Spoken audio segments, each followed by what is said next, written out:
Ayan, dito tayo ngayon sa YouTube. Medyo pinag-iinitan tayo sa TikTok, kaya yung mga nakapalo sa akin sa TikTok so lipat kayo dito ngayon sa Mang Jojo TV. Yung mga nakapalo dyan sa Mang Jojo, sakay dun sa Matanglawin.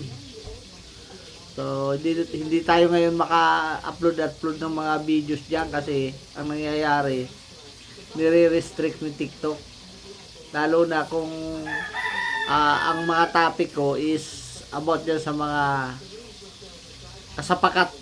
No, ang tawag diyan kasapakat. Pag mga kakampi ng alam niyo ng chikwa, yun. Nare-restrict yung ating mga videos. So, try natin dito sa YouTube. Baka sakali na mag-ano tayo dito. Follow nyo ako para dito tayo mag-usap-usap.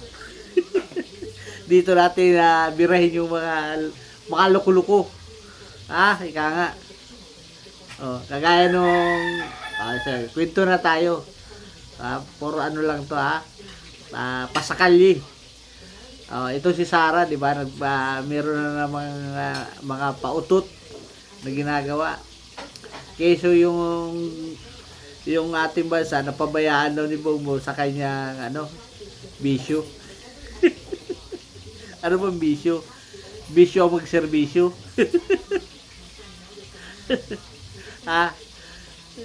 Ikaw, tanong natin, Sarah, ano ba yung kanya? Di ba?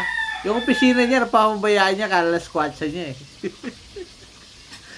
Wala mga achievement Tapos tuturo niya kay Bibi. Alam niyo to si Sarah, ganito yan Panay na lang ang niya, yung tinatawag na alibay, illicim issue. Kasi may impeach na to. Yung mga didilis na ginagawa nila ang lahat para makatakbo pa ito sa 2028. Malabo na yun. Kasi bago pa mag 2028, may impeach na yan. Hindi na yun makakatakbo. Yan ang totoo niyan. Kaya puro na lang ang ginagawa. At mo, mag-aakusa ka dahil sa bisyo, wala ka nga ebidensya. Ano ba ebidensya mong hawak? Yung fake video. Na si Bongbong nag-a-addict. Fake nga yun di ba? Fake yun So, paano mo na si BBM nagbibisyo? Saka si BBM, nag-donate ng atayan. Ay, ng kidney ba? Kidney. Sa kanyang tatay. Tapos magdodroga pa. Bawal nga yun Sige, isa lang yung kidney mo, magdodroga ka pa. Di ba? May asthma pa. Kaya mga akusa nyo na bangag, yan, tawag yan, katarantaduhan. Di ba? Gagawa kayo ng fake video, tapos palalabas nyo.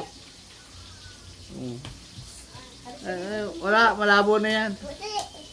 Si Sarah, malabo na yan. Na makabalik sa posisyon. Kasi, ang pinagnanasaan lang nila, pondo. Wala man serbisyo. Si tatay niya, anong nangyayari? Nambirwisyo. Tapos ituro nyo kay BBM. Itong mga didilis na to, ituturo pa kay BBM yung corruption daw. Sa panahon daw ni BBM, ando daw ang corruption. Kung di ba rin kayo mga tanga, may nayo pa kayo. Sa panahon ni BBM, nabisto ang corruption. Sa panahon ni Digong, tahimik yung mga korap. Nagnanakaw, tahimik sila. Di ba? Ngayon, sa panahon ni BBM, siya naupo, binunyag yung lahat. Kaya nyo nalaman, kung paano ko si BBM hindi naging presidente. Malalaman nyo na may mga korupsyon pala nangyayari. Di ba? Tapos tuturo nyo si BBM, puno ng korupsyon, siya ang pasimuno. Sa ebidensya nyo, dilatag nyo. Di ba? Pasin nyo nilatag mga ebidensya nyo. Tapos impeach nyo. Kaso, maghahain kayo. Iba yan, naghahain ng impeachment. Anong nangyari? Wala man laman. Kumbaga, ampaw. Diba? So, kayo gusto mga followers ka, dito kayo. So, dito tayo mag-uusap-usap ng maganda. Kasi, alam mo naman, yung itok-itok, oh, di ba? Binibira tayo doon. Siguro, ang dami kasi sa trolls sa TikTok. So, nadadali tayo doon. Diyan muna, hanggang sa muli. So, follow nyo ako dito sa Manjojo TV. Bye-bye.